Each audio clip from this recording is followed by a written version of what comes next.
नमस्कार बहनों और भाइयों। इतिहास के ज्ञान सागर में आपका स्वागत है। और ये हमारी यात्रा भारत की सांस्कृतिक जड़ों पे जा पहुंची है और इसके बारे में हमने काफी कुछ विस्तार से बताया है। अब हमने बताया था कि हम कुछ प्रश्नों के उत्तर भी देंगे जो इस विषय से संबंधित हैं, जो है परीक्षा की दृष्टि से काफी उपयोगी होते हैं। तो उनमें जो प्रश्न थे उन सिलसिले में ये प्रश्न नया आया है, लोक और जनजातीय परंपराओं का, यानी लोक और जनजातीय परंपराओं का भारतीय संस्कृति में क्या योगदान रहा है। यानी कि जो भारतीय जो संस्कृति का निर्माण हुआ उसमें लोक और जनजातियों की जो परंपराएं थी उनका क्या योगदान रहा है।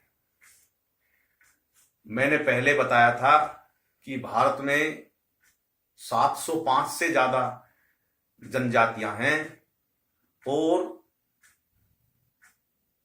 110 मिलियन के करीब इनकी जनसंख्या की पहुंचती है। 2011 की जनगणना के अनुसार ये ऑस्ट्रेलिया और यूके की जनसंख्या से भी ज्यादा है। तो अगर उनकी कोई परंपराएं हैं उसका भारत की संस्कृति पर प्रभाव ना पड़े, ये तो हो ही नहीं सकता। बहुत गहरा प्रभाव है भारत की संस्कृति के निर्माण में, उनकी परंपराओं का गहरा निर्माण है। तो क्या है बताता हूं। कोई भी, अब ये शब्द आया कि परंपरा, तो सबसे पहले परंपराओं को बताते हैं क्या होती है। जब कोई भी मानव जन्म लेता है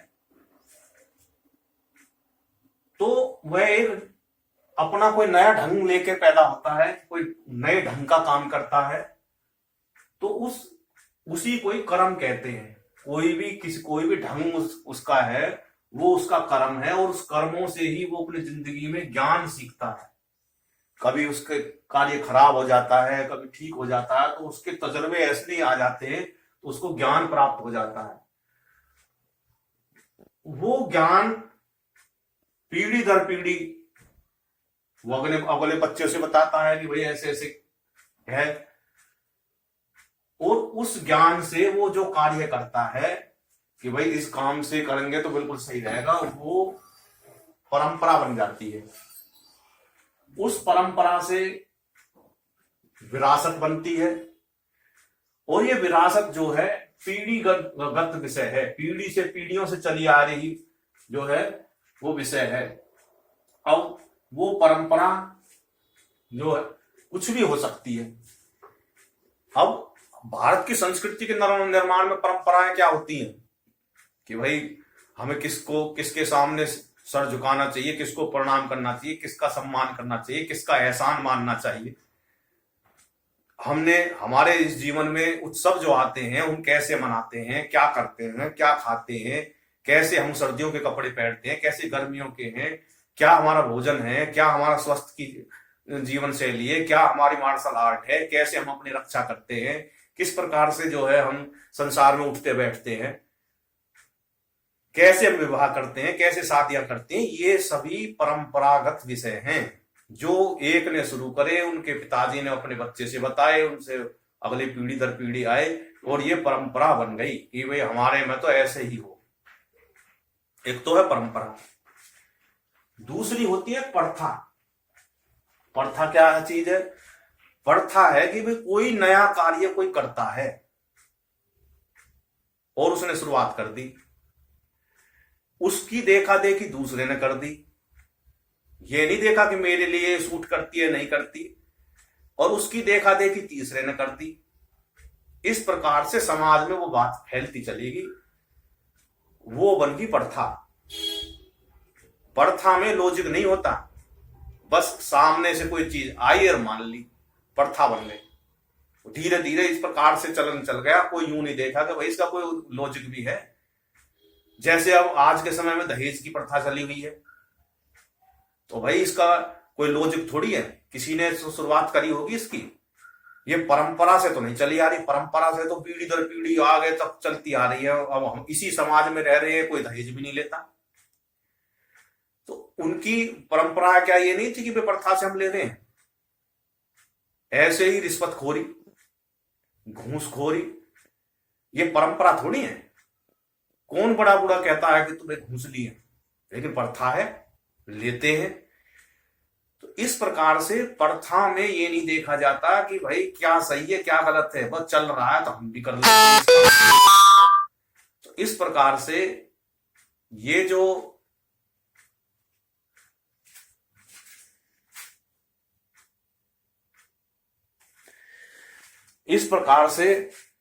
जो विषय है, ये प्रथा, किसी कार्य की करने की रीति का चलन, इसमें कोई लॉजिक नहीं देखा जाता।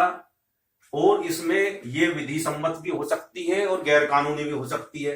यानी कि इसमें कानून सम्मत भी हो सकती है वो, और कानून के विरुद्ध भी हो सकती है।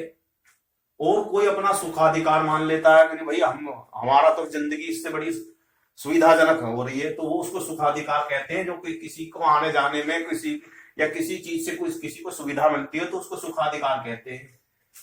जैसे शादी समारोह, दहेज है, तो कोई भी कार्य का नया रूप जो है, जो लगातार से चला आए, वो फिर प्रथा बन जाता है। अब बात आती है संस्कृति, यानी कि मैंने परंपराएं बता दी, प्रथा बता दी, में कोई लोग, और लोग क्या है, लोग होती है जनता, और जनजाति होती है जो उन जनताओं में से जो एक विशेष परिस्थिति में कोई लोग रह रहे हैं, उनको जनजाति कहते हैं। जैसे पहाड़ों में, पर्वतों में, किसी और जगहों में, किसी स्थान विशेष में जो पहले से ही रहते आ रहे हैं, और उन्होंने चाहे कैसा भी कठिन जीवन जिया और जो वहां से भाग के नहीं गए, वो वहां के स्थायी निवासी होते हैं, उनको जनजाति कहते हैं। उनके एक वंश चला आ रहा है, उनके एक रीति ढंग है, उनकी एक संस्कृति है, उनकी एक बोली है, वो जनजाति कहलाती हैं। अब परंपराएं और प्रथा से ही संस्कृति का निर्माण होता है। जैसे आज के समय में पश्चिमी सभ्यता का जो फैशन है, वो कोई परंपरा तो हमारे यहाँ थी नहीं, उनका परिधान क्या पहने, लेकिन प्रथागत रूप से जो है चलता आ रहा है कि भाई वो ऐसा पहनता है तो हम भी अब पहले शादी समारोह में कोट पैंटों का कोई चलन नहीं था, कुर्ता धोती या भारतीय परिधान जो थे वो ही पहनते थे। लेकिन आजकल कोट पैंटों का चलन चल रहा है, तो ये प्रथा बन गई कि भाई विवाह समारोह में कोट पैंट पहन के ही विवाह होते हैं। बताओ, प्रथा बन गई है। तो ये कोई लॉजिक नहीं देखा गया इसमें, भाई क्या हमारे संस्कृति के अनुसार ये सूट भी करते हैं?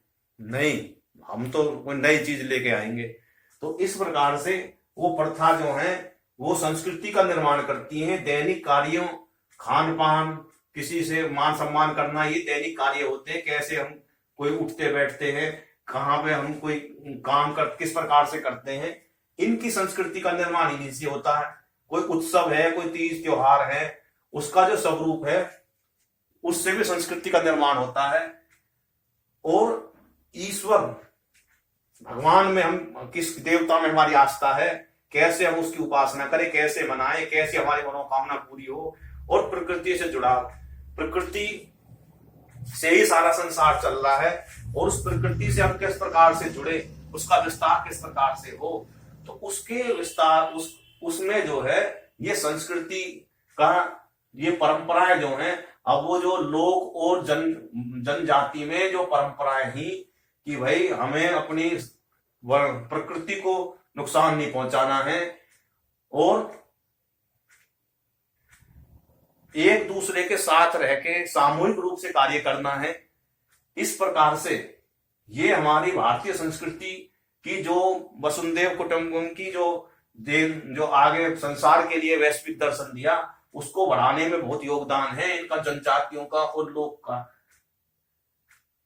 कि भाई एक दूसरे के सुख दुख में शामिल हों और किसी के उन्नति से जले नहीं।